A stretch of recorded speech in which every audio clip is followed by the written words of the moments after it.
Hello, everyone, and welcome to another episode of BTR Beyond the Ropes. I'm Retro Relapse. That right there is Randizzle. And Woo! today, for our Tuesday topic show, we wanted to come and bring one of the most iconic homicidal, suicidal, genocidal, death-defying Houdini of hardcore evil Knievel motherfucking wrestlers of our generation. Tribute to Sabu. Sabu, living legend. Living past legend, yes. And we didn't know how we wanted to present this because there's a lot of other people that are doing it as well. But we did want to just touch on some stuff of his career, share some memories of the things we'd watch with him on there. Um, Hopefully, you guys jump in the comments and tell us some of your favorite spots that you've seen him in. But man, it's daunting to know that he was only 60 when he passed away, but he died doing what he loved, which was hardcore wrestling. He had just had his last match, the WrestleMania week, at Joey Hmm. Janela's Spring Break, GCW. So and I know so there was a controversy. People were saying that the promoter uh, kind of gave him drugs to help him get through that match because there was a lot of messed up spots, a lot of things that probably Sabu should have died in that ring at that moment. But you just never know, man, and you just never know what's going to happen the next day or the next. So, But lo and behold, he did go out the way he wanted to. I mean, what wrestler doesn't want to go out in the ring, especially when you're still trying to show everyone that you can still do it? And even though he wasn't as high fly this time around, being that he wasn't as ring agile, he still threw a hell of a match. He did hmm get carried some of that match. Not gonna lie, I've seen clips of it, and I think it's tough when you throw your body like that every time around, just throwing it to the wind to get people's reactions, to get people awing, oohing, and just doing what you love, which is feeling that pain. I mean, I'm no wrestler. I know it hurts, and I'm pretty sure if there's anyone who is a local or even bigger that is watching or seeing this can attest and say, you know what, yeah, you do feel pain and you go through a lot of things, inside and outside of the ring. So yeah, they put their bodies on the line, especially coming from the lineage that he came from. Being trained by his uncle, the Sheik, and then mhm. getting into Smoky Mountain Wrestling and Georgia Wrestling, and then he stumbles upon an ECW, and they take it up a notch and they start doing extreme things, right? And they put their body, especially Sabu, doing things that you had never seen in an American ring, triple somersault moonsaults or whatever, running off the chair onto the ropes and then flipping, usually outside the ropes, or maybe even doing a lion salt kind of style move back inside the ring. Like those are death-defying moves. Like he had no fear, no care. I mean, he was apparently a very, very, very safe worker, but he was just And that's crazy. That's crazy to right, think that, one of the safest workers. But he put his body on the line like he was a fucking hell of a seller, as you can Hmm. see, and he has the scars on his body to prove that he's been in those death matches before death match was a thing. So Yeah. I Sabu, mean, an especially innovator. especially fighting in New Japan, they're real big on death matches out there. They love seeing that. So the fact that he did some of those out there is just crazy. I think he tore his bicep. One of those matches, the barbed wire got caught and then ripped his bicep off, and then he just taped it up with athletic tape and finished the match. Hmm. So, one of those type of wrestlers that they give everything for us, the fans, and that's why he's remembered fondly by many, many fans and many people in the business. So, it's sad to see what happens, but unfortunately, that's just the way the world goes, and it was just his time. And but again, he leaves a long legacy behind him, and you see a lot of things that people do nowadays that Sabu created. Mm-hmm. So I think one of the people who did it, that new kid that's on AEW that came from New Japan, something Knight, Keith Knight, Kevin Knight. Kevin Kevin Knight. Knight. Can we call him Mm-hmm. Keith Sweat? Kevin Knight. That moonsault DDT. That's Mm-hmm. Sabu. He created that. Mm-hmm. That was something. That was a move that he created. So there's a lot of things that he's done. Throwing the chair in people's faces.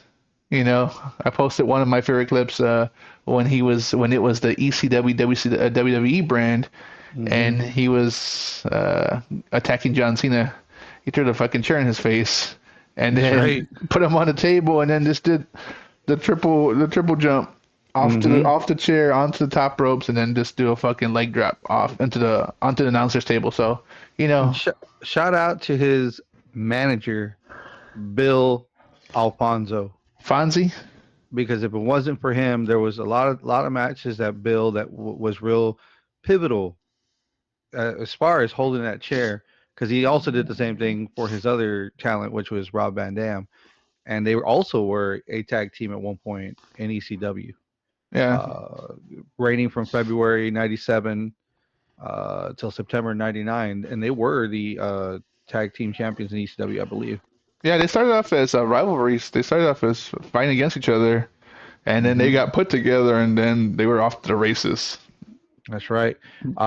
He held three tag team championship reigns in ECW. One was with the Submission Machine Taz, and the other two were with Rob Van Dam. Nice. I remember when Taz broke Sabu's neck on the table doing the Hmm. fisherman suplex or a T-bone suplex. He did a T-bone suplex, Hmm. broke Sabu's neck. Sabu tried to finish the match, and I think he kind of did, but that's just a testament to what type of wrestler he is and how the business was back then. When you got hurt, you just kept on fighting. You just kept Yeah, on fighting, the and adrenaline the keeps you adrenaline. going. You just keep on going, and again, I think, like I said, if you are a fan of wrestling, especially around the era we grew up in, Attitude, Midnight Wars, ECW days when you had to watch the scramble channels, then Hmm. you were a fan of Sabu. That's right. Sabu was on that fucking promo reel doing exactly what his name says, death-defying things. Hmm. Flips off the And balcony, all kinds of shit. and with his legacy, you would hope that WWE sees this. Obviously, they do on Monday Night Raw. They put the promo in the beginning of the show, or at least they show the picture and the whole rest in peace thing with the his name and the date he was born and passed or whatever. Uh, that he gets a nod for next year's Hall of Fame because he was a part of it. It would be nice to see that he is a part of a couple of other Hall of Fames. The Hardcore Hall of Fame in 2009 he was inducted, and also the Indie Hall of Fame last year, 2024. Nice. So it would be nice to see that because usually WWE does do a wrestler that has is passed, is no longer with the company and is passed on, that they would put someone into it. They didn't do that this year, did they?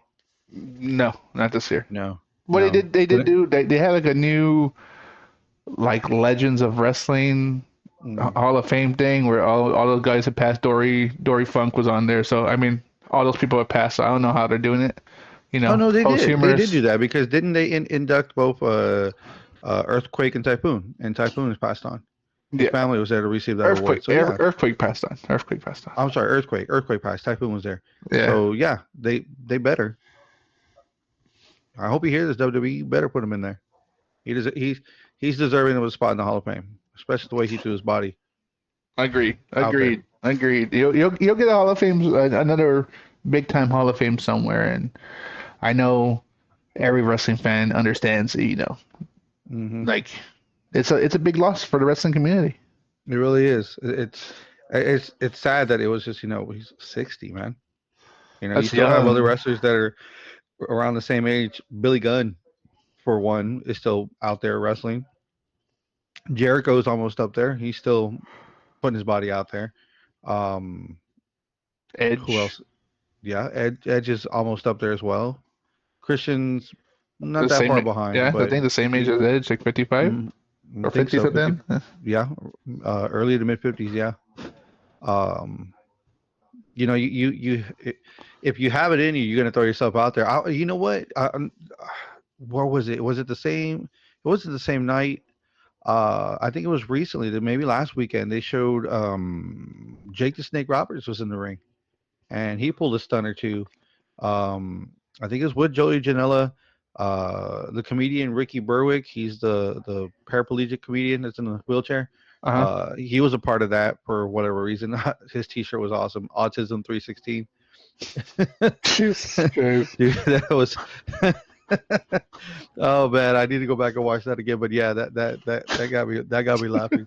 Uh, um, but yeah, no, Jake got in there for whatever reason. He was helping somebody else out, and I think he didn't give a DDT, but he gave a few punches and a clothesline to somebody. If I'm not Nice, mistaken. nice, nice. You know, Hmm. shout out to Joey Janela, man. Like he never got his due in AEW. He was one of the first people to sign, and just Hmm. whatever happened, and he just got was out of there. And but he's running the Indies, man, and he's been fighting all these legends, all these people who got released from WWE, and he's been doing Hmm. big things. I mean, he has his own technically his own show with GCW, the Joey Janela Spring Break, Yep. and he fought. He had the honor of fighting Sabu's last match. No, he Yeah. knew it was to be Sabu's last match, but it was supposed to be his retirement match. But you Yeah. hear Well, that you hear it that all the was his time. retire. It But you hear was that his all the time. retirement. It was his retirement match, and he did win. Sabu did win, so we can say that he went out on top. Nice. And then he died a week later, right? Yeah, May That's 11th. crazy. May 11th. It's reminiscent of Ultimate Warrior when he called it that he was going to The next move day. on, move on. He went to WrestleMania, received his Hall of Fame Speech on ring. Monday. Speech on Monday. He went to Raw. He gave a speech, and then Uh, Tuesday on the way home, like after he got home in Arizona, I think it was, he yeah. passed away. Arizona, New Mexico, passed away. Yeah. Crazy, Sabu man. Sabu passed away 2 weeks after his last match. Hmm. That's wild. That's wild. It is. It So, is. there's a lot of things we can say. I mean, there's a lot of. Do you have any memorable moments to stick on your head? Maybe not necessarily a match, but just something you Man, remember him doing. just the stuff in ECW when I was able to watch it on those Saturday nights when the scrambled bunny ear TV channels. I think With the it was in foil, the. with the foil on it. Oh man, we finagled all kinds of weird ways to just to get as much metal attached to that TV to see what we could see on channels that you're bored, you don't have cable, so you're just trying to see what pops up. And somewhere in the 60s, I think it was like 67 or 66 or something, pops up a channel, and on a Saturday night they're playing ECW, and who's one of the first two that I see on there? Rob Van Dam, Sabu, and they're just giving a clinic. And son of a bitch, with the weapons and everything, man. You, just them fighting each other, and Alfonso in the middle of it, throwing chairs, holding chairs for both of them. Sabu setting up the chair and running the ring, hitting the top rope, and then just flying over and just throwing himself into Rob Van Dam into the metal guardrails and seeing the people just wild out, man. It was just so awesome to watch, man. You got addicted. And I was like, how can I watch more of this shit? How can I watch more? As crazy as it sounds, the first time I was introduced to ECW and seeing Sabu was from my brother. We are been wrestling fans our whole lives, and he would always tell me, "Hey, if you want to watch this wrestling thing on TV, we can only watch it at night, and it's not going to be clear as fuck, but we can watch it, and I can get some tapes from my friend. He gets these tape trading, and we'd watch it. I think when I watched it, probably it was like late, like midnight on Saturday night, East Coast, and we're in Central Time zones, and my brother's like, "Oh, look, check this out." And then the first people I see is actually Sabu and Bam Bam Bigelow, and I was like, "Hey, I Mm. remember Bam Bam Bigelow. What's he doing there?" Right? And my brother's like, "You got to watch these other guys. There's Chris Candido. Remember Chris Candido?" And I'm like, "Oh, fucking Skip from the Body. Yeah, I remember Skip." You know? Mm-hmm. And then you start seeing these people. I'm like, "Oh shit, there's Triple Threat. That's the franchise. Bam Bam Bigelow and Chris Candido. Oh shit, who's this guy, Rad Van Dam? And who's this dude blowing this fucking whistle? And this Indian dude, and he's billed from Bombay initially, right? And then it is Bombay, Michigan, and I'm like, dude, this dude's fucking crazy. And then again, every intro, the tape reel to kind of kick off the television ECW TV, Sabu or Rob Van Dam are doing the craziest fucking flips into the Mm-hmm. crowd, and I'm like, they get the crowd into it, and my brother's like, dude, the crowd throws some chairs in the match. Mankind used to be there. His name was Cactus Jack, and I'm like, Yep. dude. And then ever since then, I would mimic his move and always do a lot of wrestling pictures. Always had me like this, and I was fortunate enough during WrestleMania to be at WWE World, and they have the little box like the wrestling action figures, Mm-hmm. and that's the fucking pose I did, not even knowing that it would be the last, of Sabu. So Yeah. it was It's crazy crazy. because it was always like if he was posing, like if he was doing like the muscle, he was Yeah. pointing up because of course he's Indian or Saudi Arabian and he's pointing to Allah, and Yeah, that so was he that was he he does that the was his half thing. Rob Van Dam with his thumb, and the other one doing that, pointing up and pointing to Hmm. himself. So No, the half rod bam down was when they were together, and then when they weren't, it was just more like a flex. a flex. All right. Yeah. Hmm. Yeah, man, good times. I mean, I wish I could remember specific matches. I just remember where he broke his neck, he broke his jaw, and then he ripped his fucking It wasn't bicep. it on the ECW one night stand with WWE when he fought Rey Mysterio. He He fought was Rey supposed to. Mysterio, Yeah, yeah, he fought Rey smashed Mysterio. I that remember fucking that. chair in his face.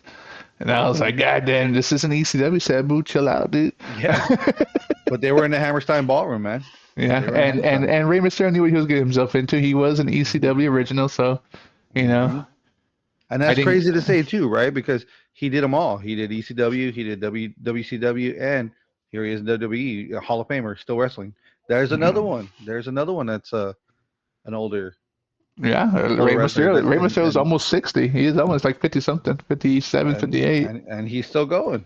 But that's just the testament, like the guys you say who are still going are the guys who chilled out with all those drugs and shit. I know Yeah. they're going wild and popping pills, and apparently, obviously we don't know, but Mm-mm. you hear about it and they talk about it openly. Most wrestlers, and they're like, dude, we were living that wild life. You're in pain, but you don't have time to think. You gotta go to the next town, make that money.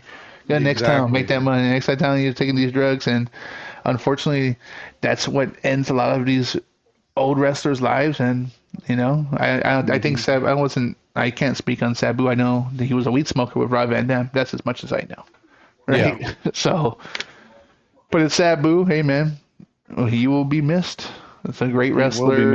great wrestler, great performer is really what it is, right? If Hmm. you watch his wrestling, you watch his matches, they weren't really matches. It was more psychology stuff and getting the crowd into things, like making them think that the crowd was dictating what was going on in reality. Sabu's this puppet mastering you to make you do what you think you're doing, and smoke and mirroring this fucking match and making it look more Big crazy, time. making it look crazy when he only did like 8 moves and won the Yes. match. But he was so athletic that he did do a lot of running around. He did jump off of the top ropes. He was a high flyer. He was basically he was the first Jeff Hardy before Jeff Hardy kind of just ran with the moniker afterwards. And you saw what happened to Jeff Hardy. I'm Yeah, glad Jeff Hardy's in a way better place now. But you know what happened to Jeff Hardy with his drug addictions and his things that he went through, not only with the WWE but also TNA and AEW. So, you know, make it a triple threat, right? uh, Fuck. uh, I'd be remiss to pull a quote from the infamous Rick James. Cocaine's a hell of a drug. Fuck yo couch. That's right. You That's can right. buy another one. What do I do about my legs? And I have a Shout out feeling Chappelle Show. I have a feeling that Sabu said that a lot. You, well, you can win the match any night. What do I do about my legs after he just jumped out of the ring into the crowd into some chairs. But Man, hey, did they use a lot of chairs and jump onto a lot of chairs, man. It's crazy to just, think about all the things that he's done and how he's thrown his body just all over the place for everyone to just to be, entertained. I yeah, mean, let's just call it what it is. It was hardcore entertainment, and it's something that you weren't expecting to see. And you got it. If you had that lust like we do for it, you get addicted to it. You just want to keep watching or keep finding ways to watch it. And hell, it was good.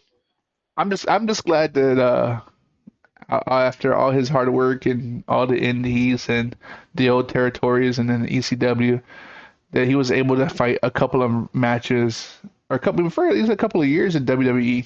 Even though it might have been Yep. watered down, he was able to be in the big stage and got more recognition for what he could do. And they used to show his vignettes from ECW Hmm. on WWE, which was fucking nice to see. And now, if you want to watch the rest of the ECW back, you can go on Peacock Network and watch some of his old matches, man. Like crazy stuff, crazy rivalries with RVD, Hmm. as Bam Hmm. Bam Bigelow, the Pit Bulls, and Raven. Those are some, or and Sandman, I mean. So big rivalries, great matches. Unfortunately, you won't hear the real music. It'll be some weird dumbed down WWE bullshit. But hey, Yeah, because I know he had a few different songs that he had as his intro music. the Haku Blues, that was the best one. So, any Yeah, final thoughts? let's just edit that in. Yeah, right now. There you go. There you go. They won't be edited in. Sorry. Yeah. It'd be nice to say it. Copyright infringement. Sorry, guys. You're horrible. Horrible. Your face is horrible. Anyway, I'm gonna make your face look like Sabu's back. All fucking scarred That's horrible. up, That's buddy. horrible. Well, But for the late Terry Michael Brunk here at BTR, thank you, Sabu. We salute you. thank Rest in you, peace. Sabu. R.I.P. Yes. Man. Yes. Our condolences to the Brunk family and friends and wrestlers. We our hearts go out to you. Yeah, man. That's a tough time. Tough time. It's never a good time to lose anybody, but at least he Mm-mm. at least he has a legacy that will live on through many, many, many wrestlers and many promoters and many promotions. Like that's the awesome part. So hopefully Yeah. one day he is inducted to the Hall of Fame. You can get some of his toys. I actually, crazy Uh enough, oh. Uh oh. I always have a Sabu in him. That's what's up. Is that that? There you go. The Yeah. homicidal, suicidal, genocidal. Yes. Yeah, man, I've That's had what's this up. toy since I was a kid. So, boom. Original San Francisco toy makers. All two Got years. That's cool. that. All 2 years. No, I've had it forever. Burn That's what's chest. up. But I just thought about it right now as we were talking about him. I said, hey, I got a little Sabu right there There with you go. with Rob Look Van Dam. at Right next to Rob Van Dam and Taz where he gets his ass beat. So, you know. that. Very nice. But I guess you know, again, sad time, but Hmm. wrestling goes on. Unfortunately, life goes on, and hopefully you'll see a lot more people speaking up about it. And I know you've probably seen it. Don't even realize that there's a lot of people who have taken a lot from Sabu and what he's done in the ring and have maybe made it their own or just paid homage to him. So look Hmm. forward to seeing more wrestling. You know, moving forward. For sure. It's tough, man. It's tough. You don't want to move on, but we're gonna have to. Ladies and gentlemen, thank you for tuning in to tonight's episode. Just our little homage to one of the best to ever do it, Sabu. Be Sabu. sure to always click on those notifications on anything and everything social media, YouTube, Spotify, wherever you catch your podcast needs. Watch our shorts, share them with your friends, check out the stuff. We always got to plug this because it helps us and it helps us get to more people who want to talk wrestling, especially with you guys. Till the next bell rings, we're BTR. More stories, more violence. Woo!